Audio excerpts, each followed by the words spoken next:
Nepal Tibet border पर बुधवार सुबह आई अचानक बाढ़ के बाद अब तक 289 शव बरामद किए जा चुके हैं। वहीं करीब 1500 लोग अब भी लापता हैं। लापता लोगों में नेपाल के साथ बड़ी संख्या में विदेशी नागरिक भी शामिल हैं। नेपाल में लापता लोगों की तलाश के लिए सेना, पुलिस और सशस्त्र पुलिस बल की टीमें लगातार सर्च ऑपरेशन चला रही हैं। प्रभावित इलाकों में फंसे लोगों को हेलीकॉप्टर और दूसरे साधनों से सुरक्षित जगह पहुँचाया जा रहा है।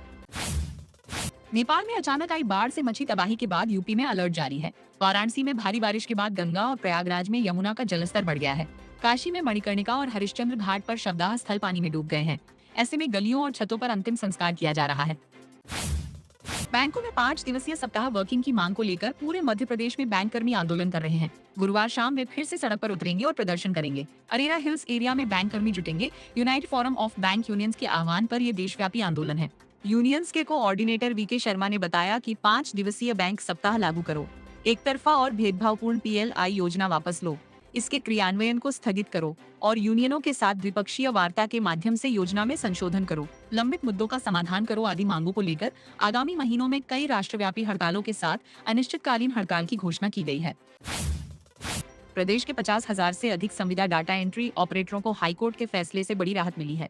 हाईकोर्ट की ग्वालियर खंडपीठ की डबल बेंच ने डाटा एंट्री ऑपरेटरों से संबंधित राज्य सरकार की रिट अपील खारिज करते हुए इन कर्मचारियों को 1900 की जगह 2400 ग्रेड पे दिए जाने के सिंगल बेंच के आदेश को बरकरार रखा है। इसका फायदा प्रदेश के सभी विभागों में काम करने वाले डाटा एंट्री ऑपरेटरों को मिलेगा।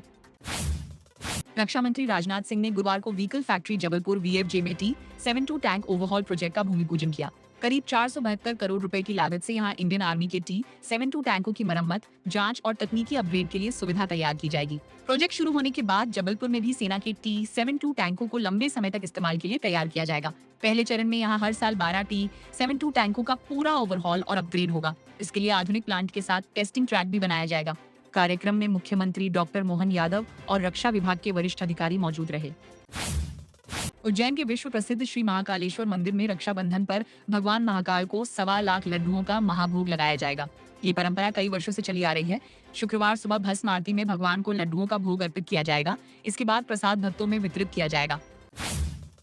श्रीलंका ने फॉलो ऑन खेलने के बावजूद भारत के खिलाफ दूसरा टेस्ट मैच ड्रॉ करा लिया है। इस तरह भारत ने 2 टेस्ट मैचों की सीरीज 1-0 से जीत ली है। भारत ने गॉल में हुआ पहला टेस्ट मैच 165 रन से जीता था। कोलंबो में हुए दूसरे टेस्ट मैच के हीरो श्रीलंका के मिडिल ऑर्डर बल्लेबाज सोनल दिनुशा रहे। उन्होंने श्रीलंका की दोनों पारियों में शतक लगाया। पहली पारी में 103 रन बनाने वाले दिनुशा ने दूसरी पारी में नाबाद 133 रन बनाए। दिनुशा के शतक की बदौलत श्रीलंका ने आखिरी दिन अपनी दूसरी पारी में 9 विकेट पर 429 रन बना लिए। श्रीलंका की बढ़त 216 रन की हो गई थी और मैच में सिर्फ 17 ओवर बचे थे। तब दोनों टीमों ने आपसी सहमति से टेस्ट ड्रॉ करा लिया। केजीएफ स्टार यश की फिल्म टॉक्सिक को लगातार दर्शकों के नेगेटिव रिव्यू मिल रहे हैं। सोशल मीडिया और अन्य वेबसाइट्स में फिल्म को काफी निराशाजनक रेटिंग मिली है। इसी बीच अब फिल्म के मेकर्स पर बुक माई शो से फिल्म की रेटिंग हटवाने के आरोप लग रहे हैं। अमेरिकी राष्ट्रपति डोनाल्ड ट्रंप ने कनाडा से जुड़े लेक ओंटारियो का नाम बदलने की बात कही है। उन्होंने मंगलवार को सोशल मीडिया पर लिखा कि वे इसका नाम बदलकर लेक अमेरिका रखने पर विचार कर रहे हैं। लेक ओंटारियो अमेरिका और कनाडा की सीमा पर स्थित है। ट्रंप का ये बयान ऐसे समय आया है जब दोनों पड़ोसी देशों के बीच टैरिफ को लेकर तनाव बढ़ा हुआ है। दोनों ने एक दूसरे पर 50% टैरिफ लगा दिया है। न्यूज एजेंसी एपी के मुताबिक लेक ओंटारियो का नाम बदलने को लेकर फिलहाल कोई आधिकारिक आदेश जारी नहीं हुआ है और न ही औपचारिक प्रक्रिया शुरू की गई है।